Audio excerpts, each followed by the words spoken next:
Something I would love to have you explain to us, when people see a tree like this beautiful white oak right here, they have no idea earthly what, number one, how much wood is in that you will actually end up making to the market.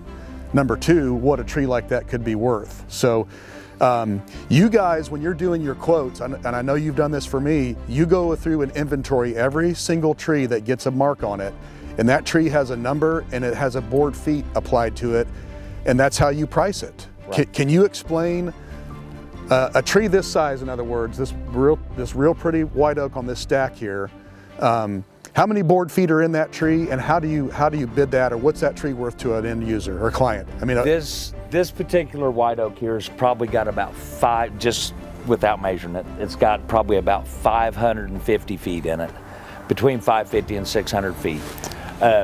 The way it's graded, of course, the first log on the tree is most typically the most valuable, because that's where the less defects are at. The farther you go up the tree, the more defects you get.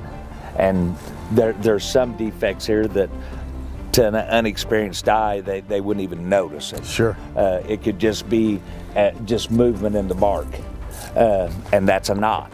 And that knot stems from the heart of that tree. It goes all the way to the heart. So once they open that up, that defect is in every slice, every board, whatever, it's there. So you'll start here with a veneer log, and then your next log would be a lumber log. The rest of it will be all lumber, but it'll be used for different things. Our markets, the way they are right now, this second log in particular will be used for staves, whiskey staves. That's what it'll go into.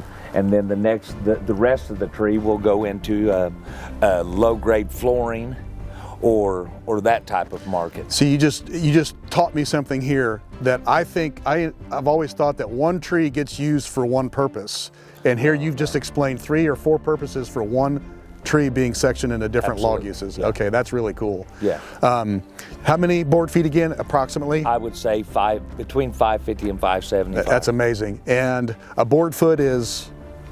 It's 1 inch thick, 1 foot square. Gotcha. And I hate to put you on the spot, but dollars per board foot of white oak right now in the current market? Whole tree? Whole tree. That tree will... What you would pay, I'll say, what would you pay the landowner for a tree that size? It will be somewhere between $1.25 and $1.50. Awesome. Okay. This tree will probably be a little bit over that because it does have a veneer log on it. Okay. So that'll bump the overall average. Sure. And another thing, I think people kind of get the misconception that they may have a tree that's worth 5 or 10 grand. Now that's not unheard of, because in a really unique situation with a monster tree that is completely veneer quality or something like that, especially with a walnut, but you're talking, $500 to $700 for a premier log here. Right. So there's an expectation there that people need to understand. It takes a lot of trees to put a big check in your pocket. It does, absolutely. And if you're harvesting the woods the way that it needs to be, right? Taking some of the less desirables out, that'll really affect your dollars per tree. It's really interesting. You said something a while ago, because I was watching you sort those logs, and you're cutting certain lengths and putting them in different piles for different end uses, as you just explained. You said something a minute ago that really caught our attention. Said that I had over 22 different sorts going into my mind as I'm working these trees. 22 sort, like basically categories that you're putting trees into. You're a walking computer. No. I don't know about that, but that's amazing. There's a lot more to it than what a lot of people realize. It's mind-boggling. It's a craft that you guys have perfected. You've been doing this since 26. I've been in it 26 years.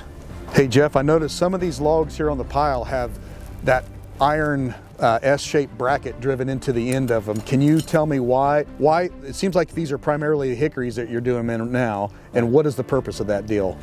This is just an S-iron, and basically what it does is, as this log dries out, it'll continue to shrink, and it'll get stress in it, and there'll be a crack come in this log, and this basically keeps the drawn log together.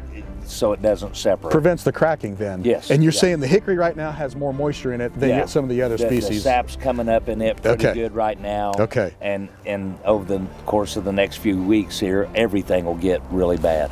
Understood. So- can we see you put one in? Sure.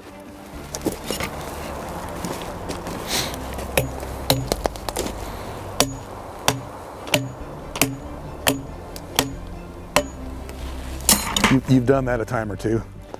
Yes. Yeah, a time or two.